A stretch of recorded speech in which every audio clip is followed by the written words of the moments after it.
Audio Jungle.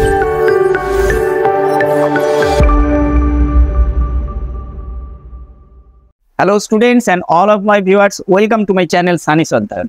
আজকে আমি তোমাদের সামনে যেটা উপস্থাপন করতে চলেছি সেটা বাংলা ব্যাকরণের অন্তর্গত অন্যতম গুরুত্বপূর্ণ বিষয় কারক। তো কারক সম্পর্কিত তোমাদের যে ভয় অর্থাৎ কারককে নিয়ে তোমাদের মনের যে প্রশ্ন চিহ্ন, আশা রাখছি যে তোমরা যদি ভিডিওটা শেষ পর্যন্ত দেখো সেটা দূর হয়ে যাবে। তো এক্ষেত্রে আমাদের মনে রাখতে হবে কারক কি। কারক হলো যে ক্রিয়াপদের সঙ্গে অন্য পদের বিশেষত নাম পদের যে সম্বন্ধ তাকে কিন্তু কারক বলা হয়। এবং কারক ক প্রকার? কারককে আমরা ধরি 6 প্রকার। কেন? কারণ ক্রিয়া 6 প্রকার সম্বন্ধ প্রকাশ করে, তাই কারক 6 প্রকার। এবং এই 6 প্রকার কারক তোমরা কিভাবে চিনবে, কিভাবে তোমরা সেই 6 প্রকার কারককে আইডেন্টিফাই করবে, এই জন্য দেখো আমি কিন্তু 6টা সূত্র লিখেছি। এক্ষেত্রে প্রথম সূত্র কি আছে যে ক্রিয়াকে কে বা কারা দিয়ে প্রশ্ন করলে কর্তৃকারক পাই। তাহলে ক্রিয়াকে কে বা কারা দিয়ে প্রশ্ন করলে আমরা কি পাই? কর্তৃকারক পাই। এক্ষেত্রে মনে রাখতে হবে কর্তা বা কর্তৃ সম্বন্ধে কিন্তু কর্তৃকারক হয়। নেক্সট, তারপর দেখো ক্রিয়াকে কি বা কাকে দিয়ে প্রশ্ন করলে কর্মকারক হয়। এবার তুমি প্রশ্ন করছো কাকে? ক্রিয়াকে, এবং তার উত্তরে তুমি কি পাচ্ছ? কারক পাচ্ছ। আমি শেষে বিষয়টি নিয়ে আরো তোমাদের সামনে ক্লিয়ার করে দিচ্ছি। তোমরা দেখো সেই 6টা সূত্র তোমরা আমার বোর্ডে দেখতে পাচ্ছ, তোমরা দেখো সেখানে লেখা আছে। তারপর কি দিয়ে বা কার দ্বারা প্রশ্ন করলে করণকারক, ক্রিয়াকে কোথা থেকে বা কোথা হতে দিয়ে প্রশ্ন করলে অপাদান কারক, কাহার বা কার, কাহাদের বা কাদের, নিমিত্ত বা জন্য, উদ্দেশ্য, এই সব শব্দ দিয়ে প্রশ্ন করলে তুমি পাবা নিমিত্ত কারক। এবং কবে, কোথায়, কখন, এই 3 যে শব্দদ্বয়, এই 3 শব্দদ্বয়ের দ্বারা তুমি যদি প্রশ্ন করো তাহলে কিন্তু তুমি পাচ্ছ কি কারক? অধিকরণ কারক। এক্ষেত্রে মনে রাখতে হবে যে তোমরা যারা 5 থেকে 9-এ উঠেছো কিংবা 5 থেকে 9 পর্যন্ত পড়াশোনা করেছো, তোমরা জানো কারক সম্পর্কে তোমাদের একটু ধারণা আছে। এবং যারা এবছর মাধ্যমিক দেবে, উচ্চ মাধ্যমিক দেবে, তারাও জানো যে তোমাদের সামনে প্রশ্নটা কেমন করে উপস্থাপন করতে হবে। মনে রাখতে হবে একটা বাক্যের মধ্যে একটা শব্দের নিচে কি থাকবে? একটা শব্দের নিচে কিন্তু আন্ডারলাইন করা থাকবে অথবা সেই শব্দটাকে বোল্ড করে দেওয়া থাকবে। তাহলে সেই বাক্যের মধ্যে তোমাকে প্রথম কি খুঁজে বের করতে হবে? খুঁজে বের করতে হবে ক্রিয়াকে।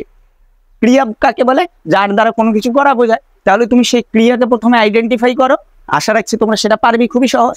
এবং সেই ক্রিয়াকে তুমি প্রশ্ন করবে কে বা কারা, অর্থাৎ এই 6 প্রকার সূত্রের অন্তর্গত যে শব্দগুলো আমি লিখেছি সেগুলো দিয়ে প্রশ্ন করার পর সেই বোল্ড করা কিংবা আন্ডারলাইন করা শব্দটি যদি তোমার সামনে উপস্থাপিত হয় অ্যান্সার হিসেবে, তাহলেই কিন্তু তুমি জানবে তুমি যেটা দিয়ে প্রশ্ন করেছো, অর্থাৎ আমার সূত্রের মধ্যে যেটা দিয়ে প্রশ্ন করেছো এবং তার পাশে যে কারকের নাম লেখা আছে সেই অ্যান্সারটাই হবে। যেমন কি রকম দেখো, সর্বজীবে দয়া করো, ঠিক আছে, তার মানে দয়া করাটা কি?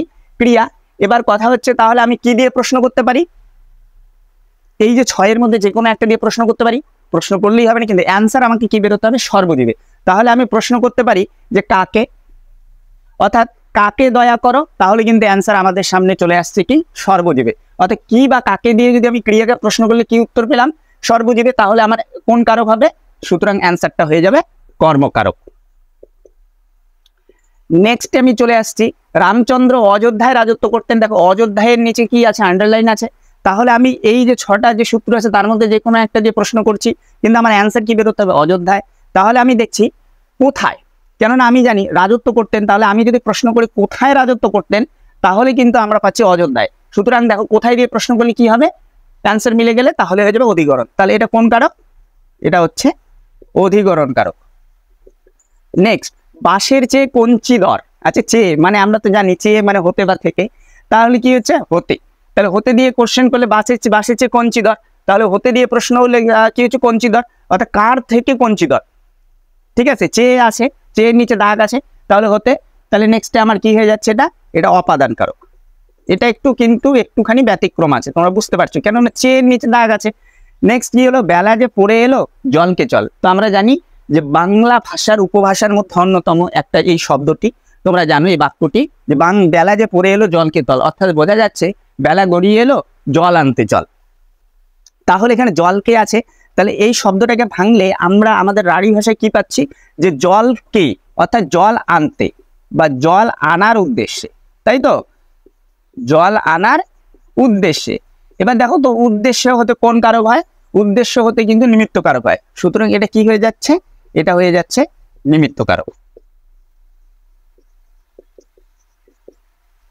এবার তোমরা বুঝতে পারছো আশা করি। কিন্তু মনে রাখতে হবে যে ইংরেজিতে গ্রামারে যেমন এক্সেপশন থাকে, বাংলা ব্যাকরণেও কিন্তু ব্যতিক্রম থাকে। সুতরাং সেই ব্যতিক্রমটাকে তুমি একটু ধরে নিতে হবে, এবং বেশিরভাগ ক্ষেত্রে মোটামুটি 90% ক্ষেত্রে কিন্তু তোমরা এই সূত্রগুলো যদি প্রয়োগ করো তাহলে কিন্তু তোমরা অ্যান্সারটা পেয়ে যাবে। এবং ব্যতিক্রম কিন্তু সাধারণত বড় ক্লাসের ক্ষেত্রেই প্রযোজ্য হয়। So students, end of this topic. আমার পড়াটা কেমন লাগলো অবশ্যই কমেন্ট করে জানাবে, ভালো লাগলে একটা লাইক দিয়ে দেবে এবং বন্ধুদের মাঝখানে শেয়ার করে দেবে।